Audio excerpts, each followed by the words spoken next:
Okay, now that the Golf is gone, let's speak about how much that car cost us and how much we sold it for, which is the important part. So the car cost us £1,000. I paid £150 in parts and labour, £50 for our full valet, £40 for the MOT and £25 for our bonnet release cable, which comes to a total of £1,265 is what the car sits at. So I decided to go ahead and give it to We Buy Any Car because it just felt a lot more easier to give it away to a company which I know they're never going to lose out in the long run, as opposed to somebody who's making their daily bread. And the price I accepted for the Golf was £2,954.18, which gives us a total profit of £1,689, which I don't think is bad at all. We probably could have got more had we fixed the oil leak and sold it privately. And I'm just showing you this video because the car did develop a fault where the boot wasn't closing, so I had to fix that before I sold it. It was just time for this car to go. Now, without further ado, let's get into this next video. This BMW was once a powerful head-turning machine, known as the supercar killer. But neglect and mechanical issues have left it broken and abandoned. So I'm stepping in. This is my brother's BMW E93 Convertible, and it's got every single bolt-on modification you can think of, making it stupidly powerful when it's running right. Right now it's not. There's a stubborn engine management light that won't go away and it comes on every time you drive the car. Mechanics have changed a few bits, but that still hasn't sorted the issue. But that's not all of it. The roof is also stuck closed, which mechanics did actually replace the motor and then just turned around and said, it doesn't work. It looks like that wasn't the issue. As you've seen, the driver's side angel eye does not work. The passenger side does. So we're going to be looking into that to see what the issue is. The rear lights are pretty dim. I did change them during COVID. I did fix them because we couldn't get actual parts for it. So I just put some LEDs in there and it looks like they've got a bit dim. We'll see if there's anything we could do about that. However, that's not a major issue. The windscreen is cracked, which will need to be replaced. I will say that only came after they put a chameleon tint on it. They must have damaged it on the end and then the cracks started to form from there. So I'm taking this on as a challenge to see if I can bring it back to life. Because as you know, the channel's name is Revive and Drive. So I'm taking my brother's pride and joy and try to put it back on the road for him, ready for summertime to enjoy again. Now we're just running this quick diagnostic report. Let's see if there's anything in the vehicle. Hopefully with the engine management light, it will tell us what issues we have, and also if there's anything with the roof that can help us point us in the right direction. There's a couple of issues on the engine management, which is our oxygen sensor, so it might be something worth looking into later on.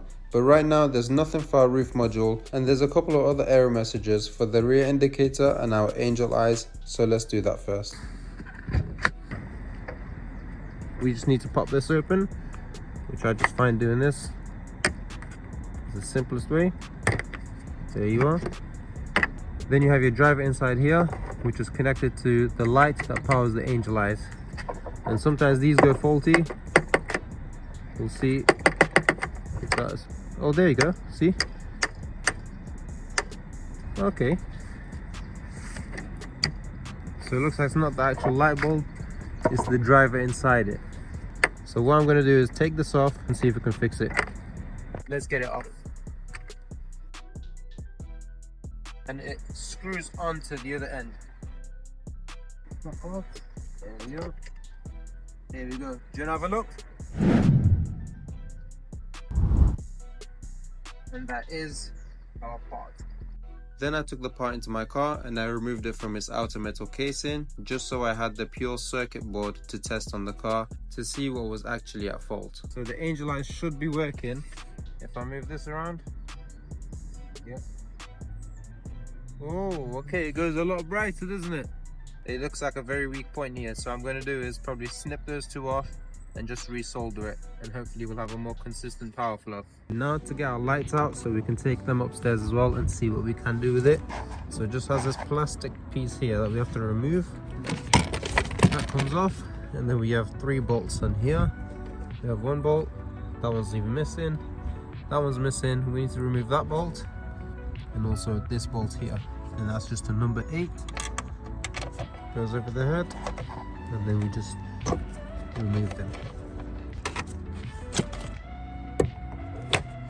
We'll just remove that, and this should just pop out now. And there we are.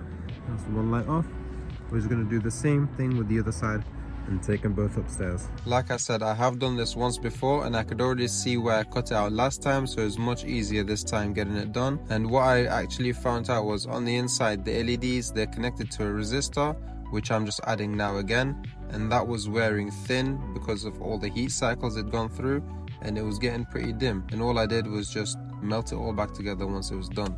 And then it was onto the LED driver. This thing had such a good heat sink that it would not allow the solder to melt at all. And you have to remember, these things are baked in a solder oven in order for all the connections to get a good solid contact. I'm going to connect it back to the light, connect it up, and let's see if it works. I was really doubtful at this point because I knew I didn't get a good solder. We may have just broken it.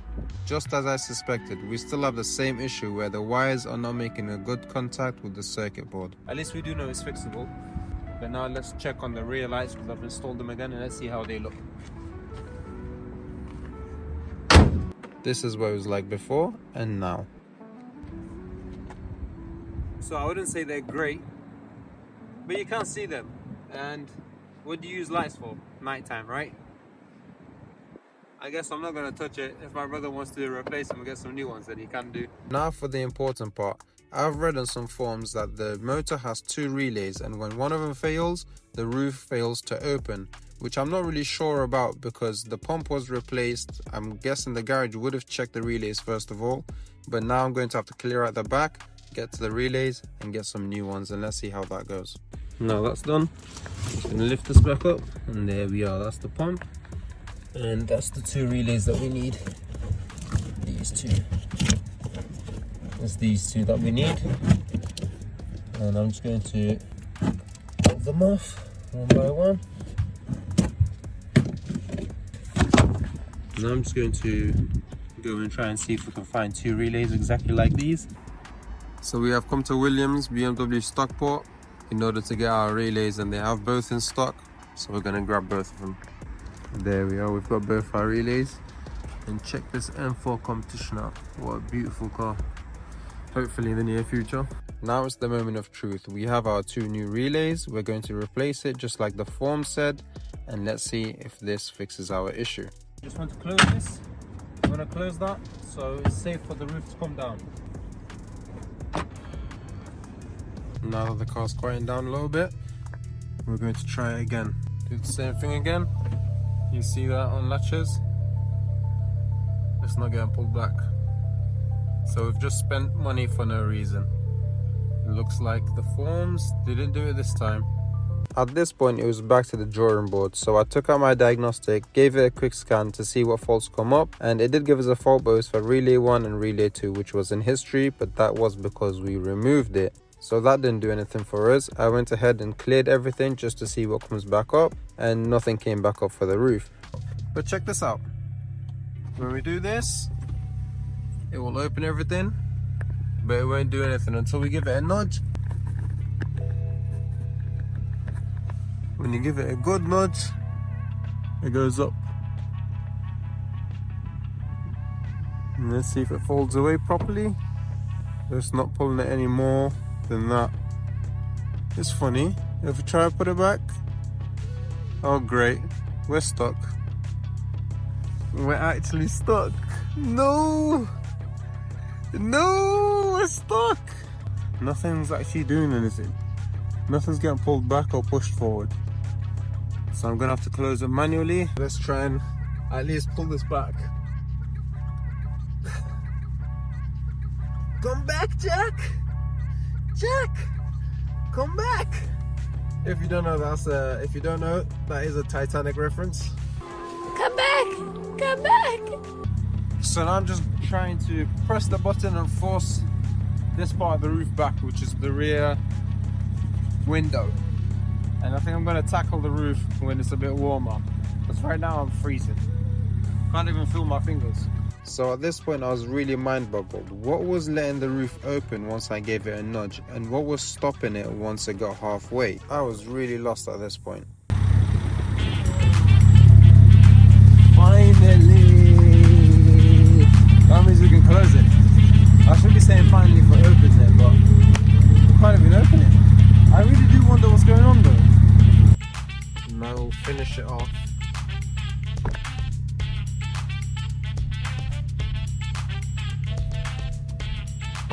these installed. Okay. The roof is now closed. Windows go up. Alright, that's that. Now that the sun was out, even though it was windy, I thought it would be the best time to tackle the roof. And as we had nothing to actually go off, I started lubricating every single joint I could find on the roof in hopes of everything freeing up a little bit and the motor working under its own strength. Then I stumbled across this. So you see this spring here that I'm pointing at? This slots into its own designated hole. Whenever I open the roof, the spring goes up a little bit, but it doesn't come out of the hole. And this is the interesting part. Now I'm going to pull the roof back. Can you see it lifts up, but not quite entirely? When I push the roof up until it goes out of the contact position, the roof will then take care of itself from there on. That's the roof opening. And when I close it again, until that touches, I can still open the roof again. For example now. But if I close it and that's it, it touches, when I try to undo it, it doesn't have the power to undo itself.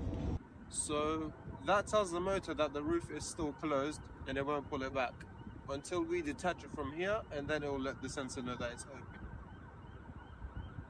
So that's interesting. I don't know how, but we're going to figure it out. It's interesting for something. So what I'm seeing here, this is for the roof sensor. So this is the coupling fasteners left and the right. So they both say closed right now. And I'm wondering if it is these little shafts here that unlock the roof, because once I try and open it, it unlatches. So the right one, which is the one behind me, this one says it's unlocked. So it says closed, it says no, so it means it's open. It's telling the roof this side is fine to open, but the other side is still saying closed. So the roof is saying that there's a coupler still stuck, I cannot open.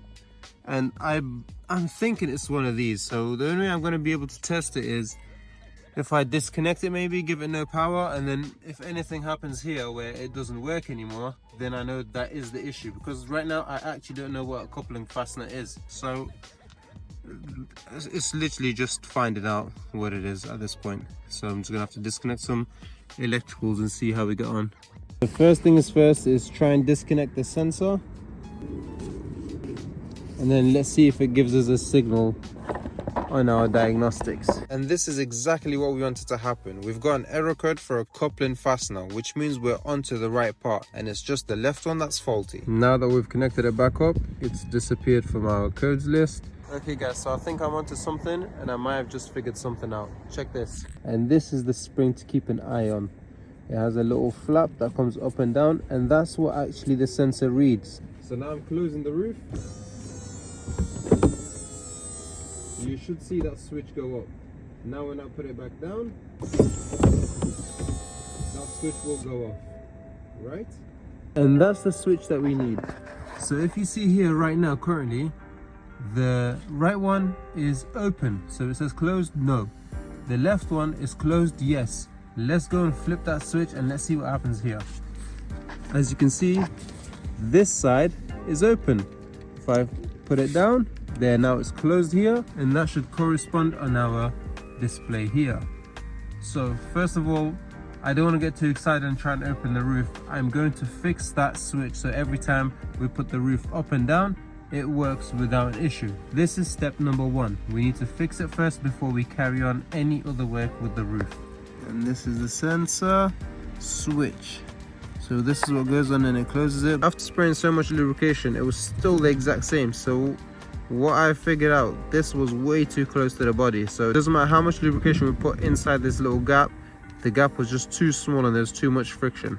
So I just used my flathead screwdriver to just pry it apart a little bit and just put it in there and twist it a little bit. And then now it's 10 times as free as all the lubrication without a problem every single time. So this is the screen that you're all familiar with by now. And as you can see, both the sensors are locked. And if we go and open it now, there we are. And then without removing our hand, the roof starts to open. Let's see if it carries on from there. Yep.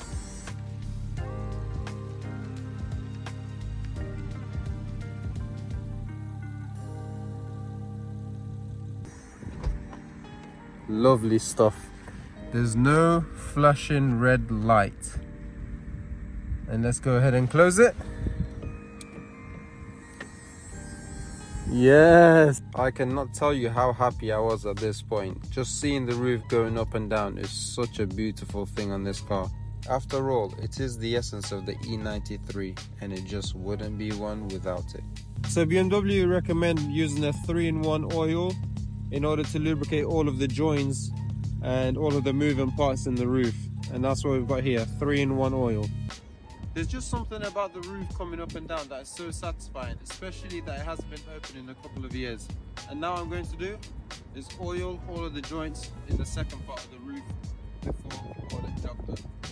And now I'm just oiling every single part that I know moves on the roof, just to make sure that everything is well lubricated.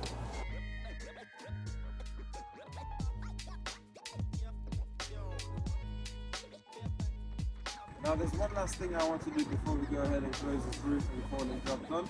So if you see here, after a couple of years, these start to get worn down, and then when you go over bumps, the roof rattles. And this is the hook that hooks onto it. And it's on metal to metal, so it starts rattling after a couple of years of it being worn down. So what we do is, so as you can see, I've done it for him here before, where you just roll some tape around it, and then it's plastic to metal, and it stops that rattling from happening, and adds some width to it as well. So what I'm going to do is remove these old ones, wrap it up some nice black ones, so even when the roof is down, you can't really see it. And to do this part, I just take some electrical tape, rip a part of it off just so it fits nice and snug. And that's one side nicely taped up. We're going to do the same with the other.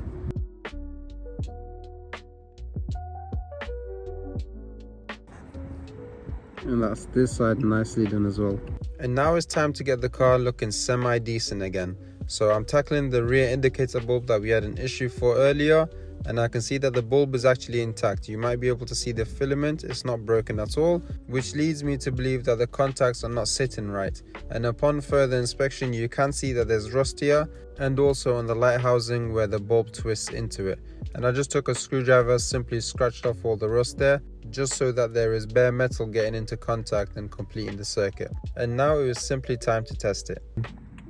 There we are, a more fast-paced indicator. Now that the rear was all working fine, it was only right to do the front justice. I couldn't fix that little LED driver because I just could not get that solder to melt, so I headed over to Amazon and got 2 of the brightest angel lights I could find. The camera really isn't doing it justice, but the lights really set off the car and it's brought it back to life. Now guys, I'm sure that garages have a lot more sophisticated tools than me, but sometimes I just don't have the time or can't be bothered to take the time to fault find individually one sensor by another. And the sensor wasn't even at fault. The relays weren't even at fault that I changed because I saw it on a forum without first of all diagnosing what the issue was. So as you saw, we actually did fix the roof, and it wasn't a big job either. It was just finding the issue that took the longest amount of time. Now, with that being said, I really hope you guys enjoyed watching this video and had something to take away from it. Please let us know by giving us a comment, liking, sharing and subscribing. It costs nothing, but it does a great deal for me and the channel, and it keeps me pumping out more content for you guys. In the next video, we'll be tackling some more issues with the vehicle, including the engine, get it back onto the road for good. Until next time.